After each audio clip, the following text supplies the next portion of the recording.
에브라임 산지에 살고 있는 엘가나에게 두 명의 부인이 있었습니다. 한나와 브닛나입니다. 벌써 이 그 두 명의 부인이 있다는 이 구절이 불행한 가정을 예고하고 있습니다. 한 자리에 둘이 들어가 있으니 둘이 들어가면 순서가 매겨지죠. 그 순서가 생기면 이제 거기에 경쟁이 붙습니다. 누가 먼저냐. 이 경쟁에서 또 시기와 다툼이 나옵니다. 그러니까 이런 감정들은 대적을 만들고 그리고 사람을 경쟁하게 해서 피곤하게 합니다. 브닛나에게는 자녀가 있고 그리고 한나에게는 없습니다. 엘가나는 한나를 더 사랑합니다. 이런 모든 상황들이 결국 불행과 상처가 이제 이미 예고되었다라는 것을 우리가 알 수 있습니다. 그 속에서 한나와 브닛나는 서로에게 자연스럽게 대적이 되었습니다. 브닛나도 고통이 있습니다. 엘가나는 가족들을 데리고 매년 여호와께 제사를 드리러 그 성소로 올라갑니다. 그때 예배를 드리는 동안에 그 후에 하나님께서 주신 복에 따라서 이제 예물을 드리고 그리고 또 아주 복된 날이죠. 축복을 받는 그 이후에 이제 엘가나는 그 아내와 자녀들에게 그 한 몫씩 챙겨주었는데 한나에게는 2배나 주었습니다. 율법에는 이런 경우에 원래 아이가 있는 브닛나의 아들에게 장자권을 인정해서 2배를 주라 이렇게 나와 있습니다. 그런데 엘가나는 율법보다 감정대로 한 거죠. 그래서 한나의 장자권을 인정한 것입니다. 아이도 없는데. 그래서 한나를 이 집안의 중심으로 결국은 조광지처로 한나를 인정한 것이죠. 그러니 이 브닛나는 자기의 것을 빼앗겼다는 법대로 하면 그런 분한 마음과 그리고 남편의 사랑을 한나에게 빼앗겼다는 또 그런 감정 때문에 이제 굉장히 이 한나를 그 모든 그 불똥이 한나에게 떨어지는 것입니다. 그러니 한나를 괴롭힐 수밖에 없습니다. 그러니까 그 여파를 고스란히 한나가 받게 된 것입니다. 이제 거기에서 또 한나의 고통도 생겨납니다. 브닛나는 한나의 마음을 화로 돋구어서 고통을 주는데 그때 어떻게 한나를 고통스럽게 하냐면 그 상처를 건듭니다. 아마 자기가 자녀가 있으니까 자녀가 있는 자신의 우월함으로 그 자녀가 없는 한나를 자극해서 아마 충동질을 했을 것입니다. 그런데 자녀가 없는 것은 이 한나의 잘못이 아닙니다. 이유는 하나님이 그 막으신 거죠. 태를. 그래서 자기는 자녀를 얻지 못했는데 이제 하나님이 풀어주셔야만 얻을 수가 있는데 아무리 노력해도 안 되는 이 고통 앞에서 억울하기만 합니다. 그러니까 이 고통에서 헤어나올 길이 없어 보입니다. 내 노력으로 되는 게 아니니까요. 한나는 억울합니다. 이 부당함이 억울함으로 되어서 결국은 마음이 쓰리고 그리고 이제 슬픈 여자가 된 것입니다. 마음이 아픈 사람이 되었습니다. 그 복되고 좋은 날, 이 축복된 날에 한나는 고통의 날이 되었습니다. 그날 한나는 울면서 먹지도 않고 슬퍼하고 있습니다. 그때 남편이 엘가나가 한나에게 위로를 합니다. 내가 당신에게 10명의 아들보다 낫지 않느냐. 그런데 그 말이 위로가 안 되는 것입니다. 이제 그 말이 위로가 안 되니까 어디서 위로를 받을 수가 있겠습니까? 그때 한나는 이제 여호와의 전으로 뛰어갑니다. 하나님 앞으로 달려가는 것입니다. 그리고 그 앞에 엎드려서 통곡하면서 기도합니다. 하나님 앞에서 울었습니다. 왜냐하면 마음이 괴롭기 때문에 울은 것입니다. 한나는 이 하나님 앞에서 자기의 모든 감정을 내 심정을 통하였다 이렇게 한나가 표현하고 있습니다. 자기가 기도한 거를 내 심정을 하나님께 통했다. 그러니까 자기의 감정을 그대로 필터 없이 그냥 다 하나님 앞에 쏟아놓는 것입니다. 그러니까 하나님과 통하는 거죠. 이 심정이. 이 한나의 감정은요. 그동안 쌓여있던 감정이 이제 막 터지기 시작하는 거예요. 하나님 앞에서. 그러니까 남편 하나에 2 아내 중에 하나로 살아야 하는 한나가 얼마나 쌓인 한도 많고 서러움도 많았을 것입니다. 가장 큰 소망은 아마 남편이었을 것입니다. 남편에게 인정받으려고 힘쓰고 애쓴 날들. 그 결과로 남편의 사랑은 얻었을지 모르지만 이제 노력으로 할 수 있는 것은 거기까지였습니다. 아무리 해도 자기 노력으로 이 남편의 사랑은 얻을 수 있었지만 그 다음 아들을 얻을 수는 없었습니다. 대를 이을 수는 없었죠. 그러니까 남편이 자기의 모든 것이었고 이 온 세상이며 또 존재 이유였기 때문에 거기에 모든 에너지를 다 쏟아서 살았는데 그래서 남편을 붙들었고 그래서 기업을 얻을 아들을 원했겠죠. 그런데 이 노력으로 남편의 사랑을 얻을 수 있었지만 아들은 얻을 수 없었던 거.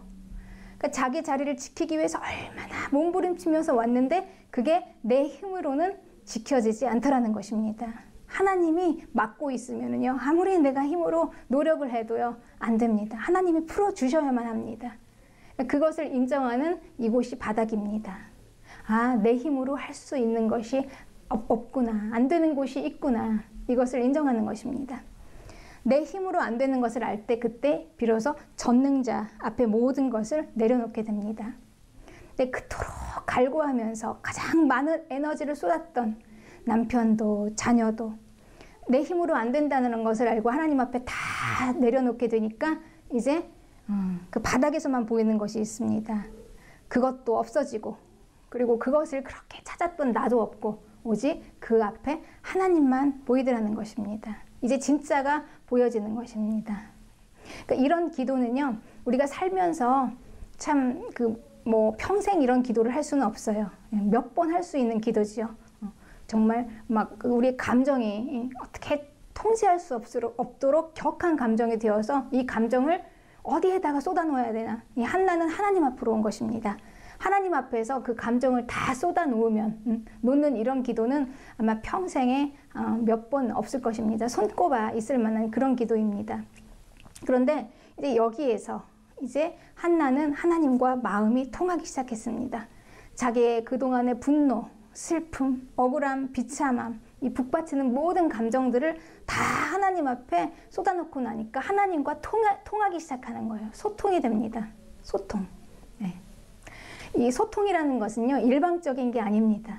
그러니까 나만 막 이야기하는 게 아니에요. 내 이야기를 하고 또 상대방의 이야기를 듣는 것입니다. 이제 소통이 되기 시작하는 거예요. 우리도 이렇게 사람 간에 소통이 되잖아요. 우리가 나의 감정과 생각들을 말하고 그러다 보면 상대방의 말과 생각을 듣다 보면 그 사람을 이해하고 그러면서 서로 마음이 통하고 생각이 통하는 것입니다. 그런데 이게 하나님하고도 되더라는 것입니다. 아, 하나님이 나에게 말씀하시는 분이신가? 내 말을 들으시는 분이신가? 그리고 내가 하나님의 마음을 알았구나. 이게 이제 되어지는 것이죠. 그 소통의 기도 가운데. 그래서 서로의 마음을 이해하는 것입니다. 예.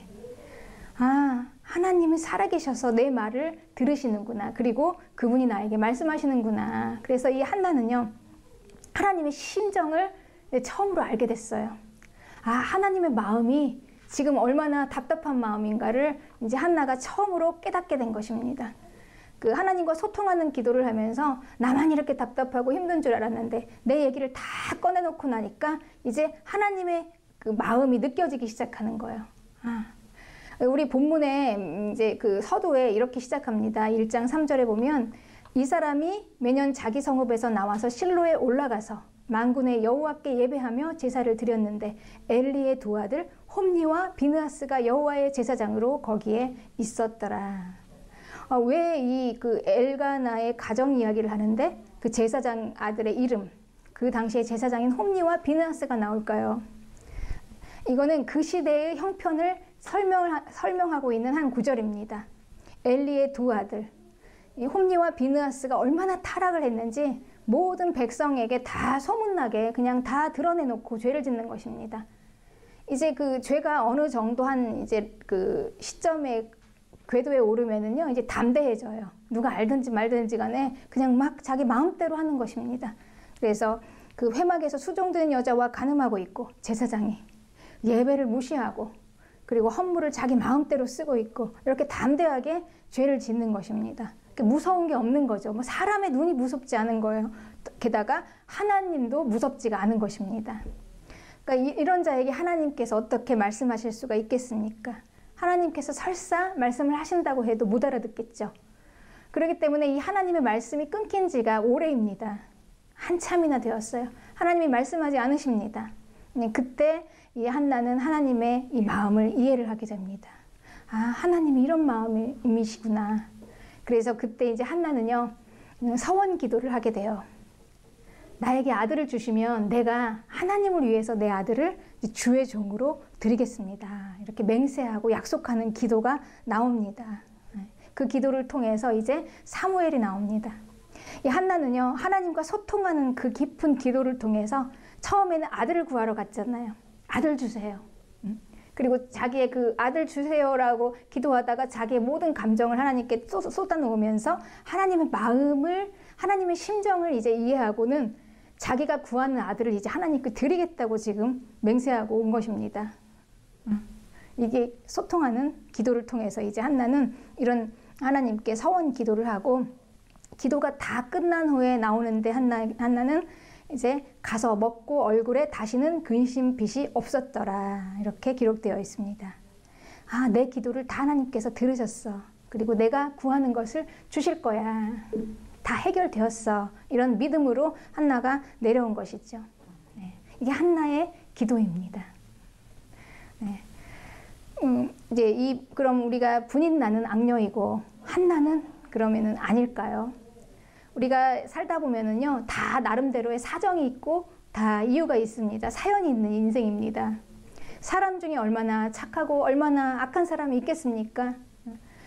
의인과 악인의 차이는요, 이 자기의 그 사연 있는 그 한을 어디에서 풀어내느냐에 따라서 의인과 악인으로 성경은 그렇게 규정짓고 있습니다. 사람에게 풀어내는가, 하나님에게 풀어내는가. 이 한나는요, 이 자기의 그 한 맺힌 이 사연을 하나님 앞에 다 풀어냈습니다. 만약에 자기의 그 사연과 한을 사람에게 풀어낸다면 분명히 그거는 그 상대방에게 상처를 주게 됩니다. 아픔을 줍니다. 그러면 상대방이 아픔과 상처를 받고 그걸 하나님께 호소하면, 그러면 나의 억울함은 어떻게 되겠습니까? 하나님 보시기에는 다 똑같겠죠. 네.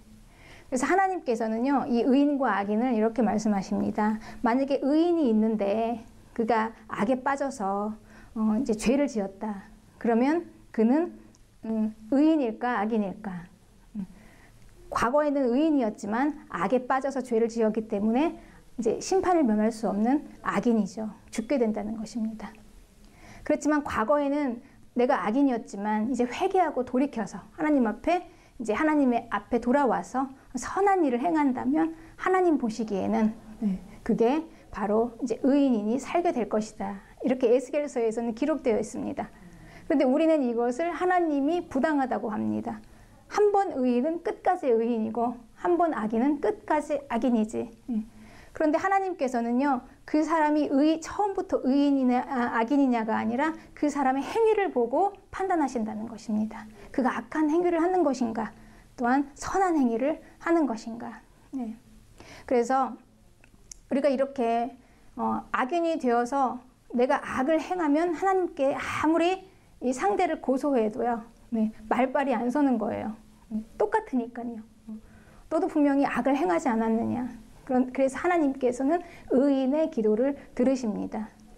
그러니까 이 하나님께 막 풀어내면은, 내 사연과 내 감정을 하나님께 풀어내면 하나님께 긍휼함을 받게 됩니다.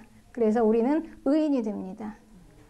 그런데 그것을 사람에게 풀어내면, 그러면 그 사람에게 상처를 주면서 결국 나도 하나님께서 너도 죄가 없다라고 하시지 않는다는 것이죠. 그래서 결국은 이 누구에게 풀어내는가? 이 분인 나는 자기 한을 풀지 못해서 한이 되어서 그 한이 악이 되고, 악이 풀어지지 않아서 강팍한 사람이 되어서 진짜 악인이 되어버릴 수 있지만, 한나는 주님 앞에서 자기 한을 풀어내니까 이 악이 없어지고 주님이 긍휼함을 받아서 그리고 주님이 함께 하시는 의인이 된 것입니다. 여러분 억울하십니까? 살다가 나를 괴롭히는 원수 때문에 우리 풀어내야 될 사연이 있습니까? 주님 앞으로 달려가십시오. 그래야 이깁니다, 우리가. 다른 데서는 길이 없습니다. 어디 가서 호소해도요, 사람들은 우리의 고통에 사실 별 관심이 없습니다. 하나님과 내 감정이 통해서 나의 슬픔과 고통이 이제 막 통하다 보면은요, 그게 내 고통이 하나님의 고통이 되고 내 슬픔이 하나님의 슬픔이 되어서 하나님께서 심판해 주시는 것입니다. 그때 승리합니다. 내가 하나님께 달려갔을 때 하나님이 나의 편이 되어 주셔야 승리하는 것입니다. 이렇게 이제 한나는 약속대로 사무엘을 받았습니다. 하나님이 주셨습니다. 이제 한나는 그 아들을 양육하면서 젖되기를 기다렸어요. 사무엘상 1장 24절에는 젖을 뗀 후에 그를 데리고 올라갈새 수소 3마리와 밀가루 1에바와 포도주 1가죽부대를 가지고 실로 여호와의 집에 나갔는데 아이가 어리더라. 저는 이제 이 구절을 이제 묵상하면서 갑자기 마음이 울컥하면서 올라왔습니다. 우리 어머니들은 다 알죠. 젖된 후에 아장아장 걷는 가장 예쁠 때 그 아이를요, 떼어놓고 와야 되잖아요, 생으로. 그 보통 엄마 같으면 이거 쉬운 일이 아닙니다. 근데 한나가 이걸 해낸 거예요. 서원한 대로 지킨 것입니다. 자녀와 어머니는 이 탯줄로 시작하죠. 이 자궁 속에 내 자궁에 한 생명이 들어있는데 그 안에 꿈틀거림이 느껴집니다. 그래서 분명히 나는 하나인데 그 두 생명체가 있는 거예요. 내 안에. 나인가 남인가 모르는. 그래서 이제 그 아이의 감정까지 기분까지 다 느낄 수가 있잖아요. 우리가 태 속에 있는 아이의. 그렇게 해서 나온 아이가 뱃속에서 나왔습니다. 그런데 그 아이를 볼 때 그게 남입니까? 나 자신이라고 생각하죠. 그리고 이제 탯줄을 끊으면서 이제 내 일부가 떨어져 나간 것으로 생각합니다. 그래서 그런 아들을 놓고 가는 것이 과연 가능할까요? 우리가 하나님과의 이 서원은요, 약속은 이렇게 지키기가 어려운 것입니다. 그러니까 믿음을 행하는 것이요, 이렇게 어렵다는 것입니다. 그런데 이 한나는 자식을 하나님께 드리겠다라고 맹세를 했는데 그거를 어떻게 가능했을까요? 그러니까 자식을 하나님 앞에 드리겠다는 게 결국은 내 자신을 하나님께 드리는 것으로 한나는 이 서원을 이룬 것입니다. 이 마지막 내어놓음은 그래서 자식입니다. 내 일부와 같은, 나와 같은 하나님은 사무엘을 받으셨습니다. 이 이제 한나는요, 이렇게 해서 이 한나의 그 집안사, 가정사, 그 한 가정의 이런 그 이야기들, 한나의 그 한 여자의 그 아픈 이 모든 상처받은 이 많은 이야기들이요, 결국은 이걸 통해서 누가 나왔냐면 사무엘이 나왔습니다. 그 우연이 아니죠. 사무엘이 나왔습니다. 그래서 그 어두운 시대에 이제 사무엘이 나와서 그 이스라엘을 이제 하나님의 말씀으로 다 그 통치를 한 겁니다. 그 이제 한나가요, 이렇게 이제 사무엘을 하나님 앞에 드리고 서원한 대로 그 자기의 그 믿음을 행한 대로 하나님 앞에 올려드리고 나서 이제 하나님을 찬양했습니다. 한나는 사무엘의 어머니가 되었습니다. 이스라엘의 그 위대한 사사 사무엘의 어머니. 이건 분인나는 날고 뛰어도 할 수 없는 일입니다. 원수 앞에서 나를 높이시고 내 존재가 그 앞에 커지게 하신 하나님. 그 하나님은 교만한 자를 낮추시고 또한 낮은 자를 높이시는 하나님이십니다. 그리고 가난하게도 하시고 부하게도 하시며 낮게도 하시고 높게도 하시고 진토에 있는 자를 끌어내기도 하시고 거기에서 귀족들과 함께 앉히실 수도 있는 분이 하나님이십니다. 한나가 만난 하나님이십니다. 우리가 하나님이 이런 분이십니다. 모든 게 하나님의 주권에서 하나님의 손에서, 그러니까 자기의 그 고통 가운데서도 사무엘을 주실 수 있는 그 하나님이십니다. 그런데 한나가 이렇게 인생들에게 이야기하는 거예요. 인생들이요, 내 손의 힘으로 자랑하지 말라. 뭘 모르니까 하나님 무시하고 그렇게 하고 있지만 하나님이 교만한 자를 언제 끌어내리실지 모르니까 늘 그 앞에서 겸손하라. 그리고 이제 한나는 심판자와 메시아를 보내시는 하나님까지 이해했습니다. 네. 이 어두운 시대에, 가장 어려운 이 시대에 제사장 가족이 타락하여서 하나님의 말씀이 더 이상 선포되지 않는 때입니다. 이때 가장 저주받은 시간들 같은 그 시간, 한 여인이 고통으로 하나님 앞에서 막 몸부림치면서 그 고통이 풀어지면서 그 고통이 소명이 되어졌습니다. 그 소명으로 시대를 구원한 사무엘이 탄생했습니다. 한나가 아장아장 걷고 있는 이 사무엘의 손을 잡고 실로의 성소에 두고 그 내려온 그날부터 계속해서 아마 사무엘을 위해서 기도하는 어머니가 되었을 것입니다. 사무엘은 이런 어머니를 두고 이 한나의 소명으로 사무엘을 위해서 기도할 때 그 위대한 사무엘이 됐을 것입니다. 우리는 그 사사 사무엘의 유명한 미스바 성회를 알고 있습니다. 온 이스라엘을 다 미스바로 모으고 거기에서 우상을 다 제거하고 버리고 하나님께 돌아왔습니다. 그리고 거기에서 블레셋을 이겼습니다. 말씀을 멈추었던 그 시대에 하나님께서 사무엘에게 다시 말씀하시고 하나님의 말씀이 사무엘에게 임해서 사무엘은 온 이스라엘을 말씀으로 구원했습니다. 사연 있는 한 가정의 불행한 고통과 그 집의 한 여인의 슬프고 아픈 마음으로 시작했던 이 모든 이 사연들이 스토리가 그 마음을 가지고 하나님 앞으로 나올 때 한나가 이렇게 나왔을 때 이런 위대한 역사가 일어납니다. 여러분 우리에게 어떤 고통이라도요 그 주님의 손 안으로 들어와 있어서 그 손에 들려지면은 하나님의 영광이 됩니다. 우리의 모든 고통이 이렇게 하나님의 손에 들려서 하나님의 영광이 되시기를 주님의 이름으로 축복합니다.